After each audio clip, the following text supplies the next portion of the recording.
In the early part of the last century, the great Houdini spent much of his time debunking fake mediums and exposing phony seances.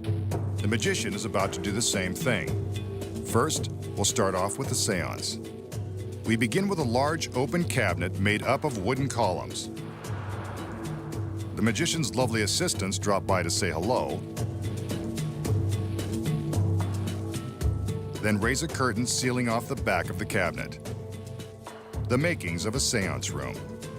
The magician displays a wooden chair which goes on top of a square of plywood, eliminating the possibility of hidden trap doors in the floor.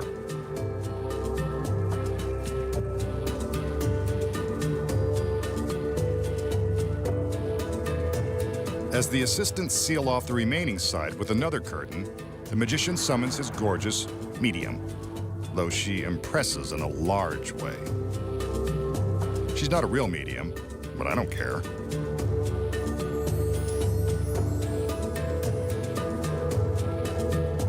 The assistants return with some standard props, while the magician places his lovely medium in a trance.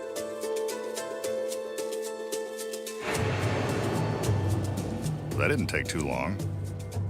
This girl is easily influenced. Now for the fun part. Using some heavy ropes, the magician secures the girl's wrists.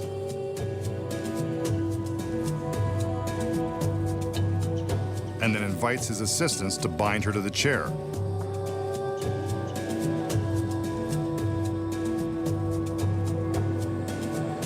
It takes a little choreography, but they get the job done. Working together to wind the rope around and around the girl, and then tying it off with a large impenetrable knot.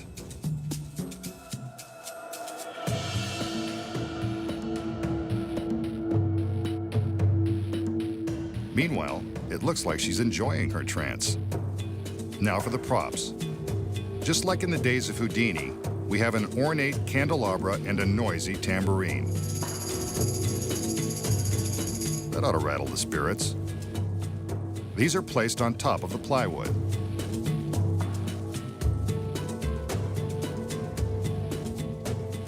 On the other side of the chair is an antique lamp, though in Houdini's day this would be considered brand new. The lamp also goes on the plywood by the girl's feet and out of her reach. One final cross-check to make sure she's still under the influence of his magic trance, and the seance is about to begin.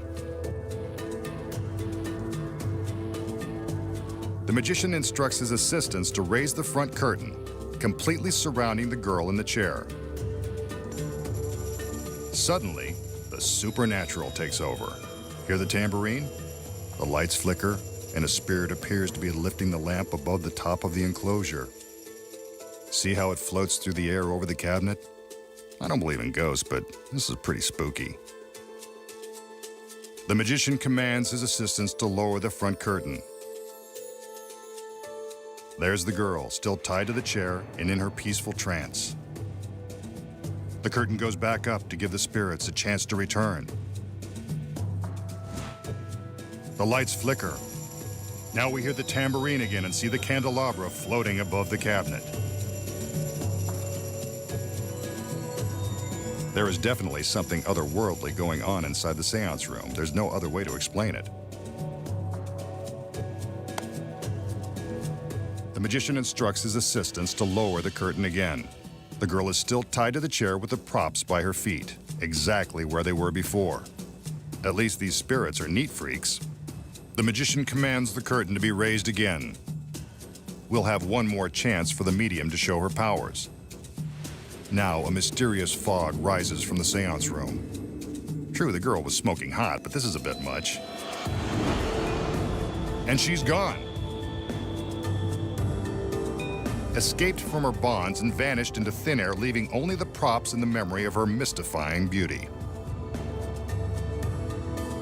The remaining curtains are lowered just to see if there is anywhere for her to be hiding. But no, as we can see from all sides, she has without a doubt vanished. Without even saying goodbye or leaving her number.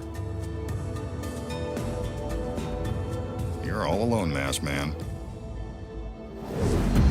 A stunning medium is tied to a chair inside a sealed seance room, and strange things begin to happen. So how does the magician create the illusion of a seance and make the girl vanish in a puff of smoke? Here are the secrets. When the illusion begins, the magician makes a big show of proving that the room is empty. It's not. That's the first secret. From the back, we can see that the rear curtain is not resting flat on the floor. It's elevated on boxes. Beneath the curtain are some duplicate props and a fog machine. These long, slender handles will be used to lift the props high above the top of the cabinet. Also hidden inside the room is this beautiful assistant, who is crouching behind the square of plywood. When the first two assistants enter, they begin to raise the curtains and build the cabinet. As soon as the rear curtain is in place, the concealed assistant sneaks out and hides behind it. The magician is now free to pick up the plywood that was hiding her and place it on the floor with a chair on top. After the medium in the seance room is supposedly hypnotized and bound, the front curtain is raised. This is when the secret assistant behind the room rushes inside with the duplicate prop lamp. The lights flash to create the proper mood, and the girl uses the long pole to lift the lamp above the top of the enclosure. Meanwhile, the girl in the chair snaps out of her pretend trance and starts to loosen her bonds. The secret assistant slips out of the back seconds before the front curtain is lowered to reveal that the medium is still in the chair. The curtain goes up a second time, and the secret assistant slips back inside with the next set of props. When you look closely, you can see the pole peeking out above the enclosure. She sneaks through the rear curtain again, vowing to be more careful next time. The front curtain is raised for a final time, and this is when the secret assistant turns on the electric smoke machine. At the same time, the girl in the chair is wriggling out of her bonds. Looks like she's had some practice. Once free, she sneaks out to join her friend on the floor behind the curtain. The front curtain is lowered to reveal the empty chair in the smoke-filled room. A mysterious sight indeed. When the rear curtain is lowered, it is carefully draped over the girls and their spare props. Here's how it looks from the back. Also a mysterious sight.